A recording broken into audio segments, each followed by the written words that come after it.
Now, if you ask an entrepreneur, it's always a tough run to go against a big player in the marketplace. Now, we're posing a question.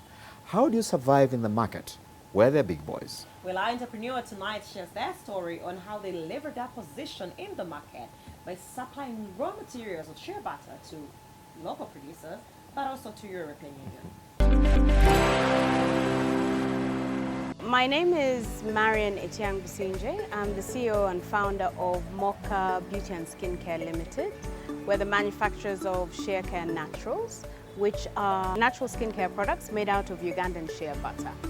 So we have a range of about 35 products which are currently in different supermarkets and online, so you can purchase them from different, wherever you feel best. They're very good for the skin, they're very therapeutic, that we only use natural oils. We try not to use anything artificial within our products.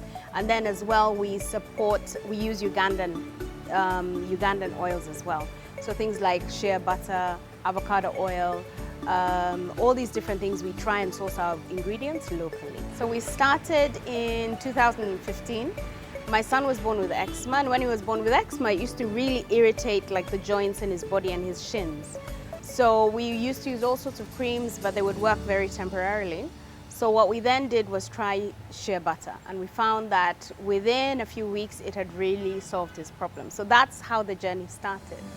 Then we realized that it wasn't being packaged well, and because of some of the experience I'd had and some of the background I'd had, I now decided to now take on that challenge and try and get the products into supermarkets so that if somebody went and had a look, they would actually say, yeah, this is worth buying. So we spent a lot of time and energy developing a product which we think would be right for the market. I didn't have a background in cosmetology or in cosmetic production, but I went to URI and I was able to get some training, and then I stayed with them for about 2 weeks, and then they've been able to support me through the journey of production. So they taught me the steps. These are the do's and don'ts in terms of production. These are the things you need to look out for your packaging, how to label. And then also, as I started on the journey, I'd also ask people. So it's always good to get around people who know or who have been in the industry before. There's been a lot of initiative over the last few years on Boo-Boo. Yeah, support Uganda. The only way we're going to build this country effectively is if we're using our own products. I think the president also had a very big initiative to try and encourage local manufacturers. We're actually here. So for us, one of the biggest challenges we had was people's misconception of shea butter. Yeah, what we found when you go into the market with a natural product, and you're going after things like creams which have bleaching products in them, you find that, number one, you see a lot of people with problem issues because bleaching is very bad, not only for the skin, but for your health. It will restore it back to the way it's supposed to be. So then the misconception we always kept on having was people would say, oh, it makes you darker. We're like, no, it doesn't make you darker. What it does is that it's restoring your skin to where it's supposed to be. Now what happens is that consumers don't have a lot of knowledge of their products. So even if you didn't intend to use a bleaching cream, if you don't check the back of what is in your product and you look at what the ingredients are, there could be a bleacher in there. Yeah? And so now we were having to educate people with that. But certainly we're very transparent with what we put in our products. It's on the label. We try and be as transparent with that as possible. So some of our achievements so far have been, we managed to get we did sanitizer during COVID, so we got that certified. We have managed this year to work with some 2 cooperatives who we've bought some nuts from and been able to process the butter with. So previously what we were doing was doing value addition. So we've been very proud of ourselves. We've had quite a few achievements this year. During COVID, we were also able to export. It was the first time we actually exported the raw material out into Europe. Yeah, so we did that twice. So to date, we've done over 24 tons of raw material, raw shea butter, the processed butter actually going up to the Czech Republic. So that has been a great achievement for us, and we're very, very proud of that. The other part is because the shea industry is very community-based, yeah, the beginnings of it. The trees grow in the north and northwest and northeast part of the country. And those areas are very impoverished. So when you go there and you see what it takes to wait for the nut to drop, first of all, it takes between 18 to 25 years for the nuts to for the trees to fruit and then for the nuts to fall. So you see these ladies, you see some of them youth as well, collecting the nuts and then processing. So we are very happy to be able to contribute to household incomes. So what we targeted ourselves with was to make sure that some of these communities are trained where they haven't been trained already, support them in terms of getting equipment, and then having the right technical skills. And then for that, their nuts will have a better quality for which we can buy at a higher price than what they've been getting before. What it takes to export, first of all, you know, being a small business, I know there's been a lot of people have been scared to get their businesses registered, whether it's URA or UNBS, whatever. It is a prerequisite. You have to be registered, yeah? First of all, register your business as an entity, a full-blown entity. We registered with URA, we're registered with UNBS, and we're going through certification programs with them. Now, to export, there's certain requirements that URA will need you to fulfill, yeah? And then also in terms of your own products, you have to go through, you need to get them analyzed so that your customer also will know that they're going to receive a quality product. Many businesses increase their sales revenue by leveraging marketing, something we've hardly seen in the agriculture space. And it's very critical. Ask anyone who is in the agriculture sector and they will tell you one of their biggest headaches is having a bumper harvest and nowhere to sell. So we find out how you can go around the aspect of marketing agriculture products. Now, I harvest my Indra pepper for a period of even up to 10 months. But how do I do it and how do I keep it effective? It is that when I do my harvesting, I make sure I do weeding and then top dress again. When I do that, it brings up more fruits, it starts afresh, and I find you can harvest this pepper for even up to 10 months. Pepper, you know, like most vegetables, the prices keep going up and down.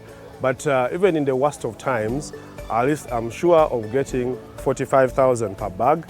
And in a week, I find that I will harvest about 100 bags. And then when I take them to a market like Nakasero, I find that I'm making some very good money. But then, in most times, the price ranges between 90,000 up to 130,000. The digital revolution is here to stay, and this time permeating across the agriculture sector, causing convenience. Because talking about convenience, just imagine by a click of a button, you can actually order for your agriculture inputs. We find out how.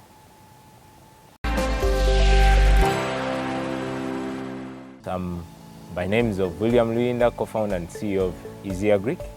Easy Agric, we do a very simple thing. We digitize agricultural value chains to make sure that all farmers and all ecosystem players find agriculture easy and very profitable. What we mean by agri-evolution is that we partnered with Airtel, one of the biggest MNOs in Uganda. And what we are doing is that we are trying to create a new vibe, a new feel, a new generation of farming, especially using technology, for us to make sure that we reach to those hard-to-reach areas in all rural areas. If I tell you on a Kabirit phone, right now with our partnership with Airtel and Agri-Evolution, you can still access our services. You can still get all the good agronomical information or extension information on your basic phone. If I tell you have a smartphone, oh my God, for you guys who run for smartphones, even we have done a lot of things for you. You can access Easy Agric at zero-rated data. That means that you don't have to pay for any kind of MBs, you just have to use Easy Agric free of charge. So when we started Easy Agric in 2015, we were asking ourselves how we're going to create this vision which we have in our minds of making agriculture easy and profitable for farmers and agribusinesses. So the idea which came from us was for us to create a simple app, a simple mobile app to make sure that all farmers who have access to smartphones can at least access the best services of agriculture. So we created a mobile app called Easy Agric Farmer, whereby farmers, one, if I tell you a farmer out there, you don't know the size of your garden, you don't need to pay for a lot of fees to a surveyor. You just download Easy Agric on your phone, then you go out, you map your garden using GPS or satellites. Then Easy Agric is able to tell you the actual size of your garden. In addition to that, you're able to pick which value chain do you want to do. Do you want to do maize? Do you want to do coffee? Do you want to do carrots? Do you want to do tomatoes? All those. And then what Easy Agric does is that it automatically gives you your cost of production. Because we discovered farmers know, majority of farmers know how much produce is trading per kg or per kilogram, but few of them know how much they incurred for them to produce that 1 kilogram. You're able to order genuine agriculture inputs. Now all of us know what's happening around the market. You go down in Container Village, you find a lot of products, the ones which are fake, the ones which are genuine, the ones which are not, all of them in one single place. But for us, what we have done in Easy Agric is that we reduce the hassle for you to make sure that you are able to order these kind of inputs at the palm of your hands. You are able to make sure that we guarantee the genuinity of that particular input. That means that if you have an issue with our input, you can bring it back. And in addition to that, you can order that. I want to order from Bukola, I want to order from Grain Pulse, I want to order from Naseko. Name all these kind of players, ETG, all of them in the agriculture ecosystem. When you buy all these kind of products, Easy Agric automatically keeps for you your records so that you don't have to think about how to buy the chemical or think about how to buy the kilogram of seed. Then also you have your book. They are seated writing in that this data about this. So with technology, we have made it very easy. We have introduced access to markets to make sure that also we provide great, consistent and profitable markets to farmers. Then we have also we're introducing access to credit, that you don't need to go to the bank to get a security. You just have to transact with Easy Agric. Then using your information or using your data, at least as a company, you're able to tell and make sure that we give you the credit in form of the input, so that if you want 2 bags, you have money for 1 bag. This will shall give you an extra bag of fertilizer, so that you go on your farm, apply fertilizer, get good use, then you pay us. We have tried to make sure that at least we help you with the basic extension information at the palm of your hands, on your smartphone. At least you know when to plant. A phone will remind you when to plant. A phone will tell you that, hey, this is how they plant maize. This is the spacing per, you need 4 seeds per hole, you need 2 seeds per hole according to which variety. You need to space the holes by this. Pests and diseases, you just take a photo using your phone, then our team will get back to you about the possible diseases. Even we have backstopped some of these kind of common pests and diseases that you can read about them. You can look at your leaves, how they are looking, and you look on the phone and you'll be like, hey, most likely this is the kind of deficiency which my plant is having, or this is the kind of pest and disease which is lacking.